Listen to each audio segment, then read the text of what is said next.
তিনটা শত্রু এখন আমাদের। আরও কি শত্রু আছে আমরা দেখি, ওভারলোড। আমরা সাধারণত দেখি যে গাড়িতে, বিশেষ করে মালামাল বহনের গাড়িতে, যাত্রীবাহী বাসে, যে তার যে ধারণ ক্ষমতা, গাড়ির যতটুকু লোড থাকলে গাড়িটা থামানো এবং এই গাড়িটা চলার জন্য যতটুকু ক্ষমতা দরকার, ওই ক্ষমতা দিয়ে গাড়িটা বানানো হয়েছে।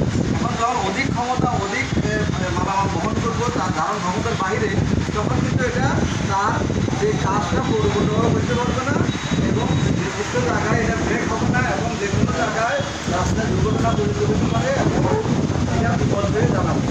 আমরা খালি চোখে দেখি না, কিন্তু যখন বিপদে পড়ে যায় তখন বুঝতে পারি যে আমার এটা করা উচিত ছিল।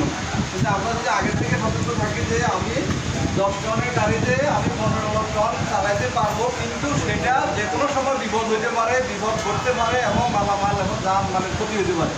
যখন আমি জানবো তখন আমি এই দায়িত্বটা নিব না। আমি সারা রাত 10টা বেজে দেখতে হবে, সারাদিন গাড়ি ভেঙে গেছে, স্ক্রিন ভেঙে গেছে, আমাকে নিজের নিজের সময় দিতে হবে। এই কষ্টে আমরা করবো না যদি আমরা সেই শত্রুটাকে চিনি। হ্যাঁ, আরও শত্রু আছে যে ওভার কনফিডেন্স। এটা হলো সবচেয়ে বড় শত্রু। সবচেয়ে বড় শত্রু হলো আমাদেরকে ওভার কনফিডেন্স। এটা একটা ইংরেজি শব্দ, বাংলায় বলে যে অতি আত্মবিশ্বাস।